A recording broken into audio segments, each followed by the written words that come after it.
Hello friends, welcome to my channel. నేను ఈరోజు గోబీ 65 చేస్తున్నాను. ఇప్పుడు ఈ కాలీఫ్లవర్ని మనము శుభ్రంగా ఇలా ముక్కలుగా కట్ చేసుకొని వేడి నీళ్ళల్లో ఒక 5 నిమిషాలు 10 నిమిషాలు ఉంచి తీసేసుకోవాలి. అప్పుడు ఏమవుతుందంటే ఈ కాలీఫ్లవర్లో ఉన్న ఏమన్నా పురుగులు కానీ డస్ట్ కానీ ఏమన్నా ఉంటే వెళ్ళిపోతుంది. కొంచెం కాలీఫ్లవర్ కూడా వేడికి కొంచెం ఉడికినట్టు అవుతుంది. ఎప్పుడైనా సరే కాలీఫ్లవర్ వేడి నీళ్ళల్లో వేసి తీసుకోవాలి. నేను ముందే వేసి తీసి పక్కకు పెట్టుకున్నాను. కొంచెం ఇది పావు కిలోకి కొంచెం తక్కువే ఉంటుంది కాలీఫ్లవర్. ఇప్పుడు దీన్ని మనం ఎలా తయారు చేయాలో చూద్దాము. ఒక బౌల్ తీసుకొని అందులో ఒక స్పూను బియ్యం పిండి, ఒక స్పూను శనగపిండి, కార్న్ఫ్లోర్ అండి ఉంటే వేసుకోవచ్చు, లేకపోయినా పర్లేదు. ఈ మూడిట్లో ఏది ఒకటి లేకపోయినా ఏం పర్లేదు, బాగానే ఉంటుంది. అల్లం వెల్లుల్లి పేస్ట్,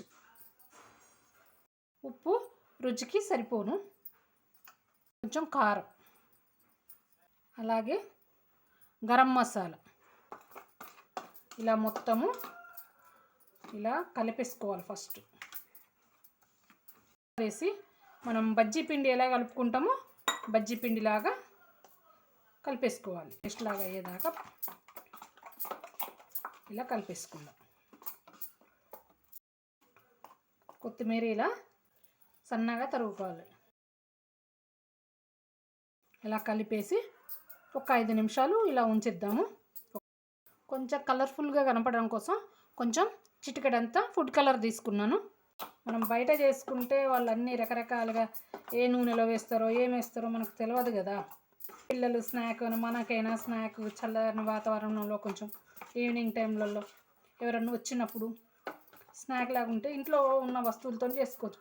గోబీని ఇందులో వేసేసుకొని మొత్తం అన్ని ముక్కలకి ఈ పిండి పట్టేలాగా ఇలా మొత్తం కలిపేసుకోవాలి. ప్రతి ముక్కకి ఈ పిండి అన్నది పట్టాలండి. చాలా జాగ్రత్తగా మంచిగా మెల్లగా కలుపుకోవాలి. ఎందుకంటే వేడి నీళ్ళల్లో మనం వేసాం కదా, ఇది కొంచెం హాఫ్ బాయిల్ అయిపోయి ఉన్నది, సగం ఉడికిపోయి ఉన్నది కదా, అప్పుడు చితికిపోతూ ఉంటాయి. ఇంకా కొంచెం మెల్లగా పిండి మొత్తం ఇలా కలిసేలాగా స్టవ్ మీద కడాయి పెట్టేసి నూనె ఇలా వేడి చేసుకోవాలి. ఒక్కొక్కటిగా ఇంతకుముందు మనం గోబీని కలిపెట్టాం కదా, అలా ఒక్కొక్కటిగా వేసేసుకుందాం. ఇలా మనం మంచిగా ఫ్రై అయ్యేదాకా మెల్లగా వేంపుకోవాలి. మిడిల్లో పెట్టేసుకోవాలండి స్టవ్. పెద్ద మంట అయితే మాడిపోతూ ఉంటుంది, ఉడకదు లోపల. అన్ని వైపులా ఫ్రై అయ్యే విధంగా కలుపుకుంటూ ఉండాలి. మధ్యలో ఒకసారి 2 సార్లు. ఇవి మంచిగా ఫ్రై అయిపోయినాయి కదండి, చూడండి ఫ్రై అయిపోయింది మొత్తం. ఇప్పుడు వీటిని ఇలా కొంచెం మెల్లగా ఓపికగా ఫ్రై చేసుకుంటే టేస్ట్ బాగా వస్తుంది, పచ్చి వాసన లేకుండా ఉంటుంది. ఇప్పుడు వీటిని మనం ప్లేట్లోకి తీసేసుకుందాం. ఇట్లా పెద్దగా వద్దు అనుకుంటే మనము కాలీఫ్లవర్ని చిన్న ముక్కలుగా చేసుకోవచ్చు. ఈ మిగిలిన కాలీఫ్లవర్ కూడా వేసేసుకుందాం. దానికి ఒకటి అంటుకోకుండా వేసుకుంటే పొడిగా విడివిడిగా వస్తుంది. మనం పకోడీ మంచిగా వచ్చేస్తుంది. ఇప్పుడు ఇది సూప్ మిగిలింది, ఇదంతా గ్రేవీ మిగిలింది కదా.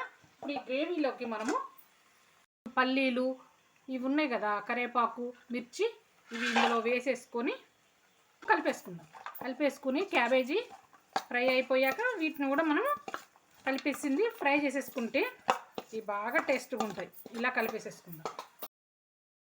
ఇవి కూడా ఫ్రై అయిపోయినాయి చూడండి, ఫ్రై అయిపోయినాయి కదా. ఇప్పుడు వీటిని కూడా తీసేసుకుందాం.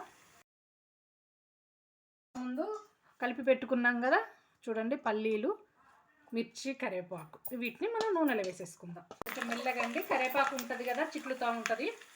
కొంచెం సిమ్లో ఉంచేసి ఫ్రై చేసుకొని ఫ్రై అయిపోతే మిర్చి కూడా బాగా టేస్టీగా ఉంటాయి కదా. ఇవి కూడా ఫ్రై అయిపోయినాయి చూడండి, ఎంత కలర్ఫుల్గా కనబడుతున్నాయో. పచ్చిమిర్చి, కరివేపాకు, పల్లీలు, వీటిని తీసేసుకుందాము. ఎంత తక్కువ ఖర్చులో ఇంట్లోనే మనం ఫాస్ట్గా మన ఇంట్లో ఉండే వస్తువులతోటి గోబీ 65 రెడీ అయిపోయిందండి. చూడండి, మా ఛానల్ని సబ్స్క్రైబ్ చేసుకోండి, లైక్ చేయండి, కామెంట్ చేయండి. Thank you.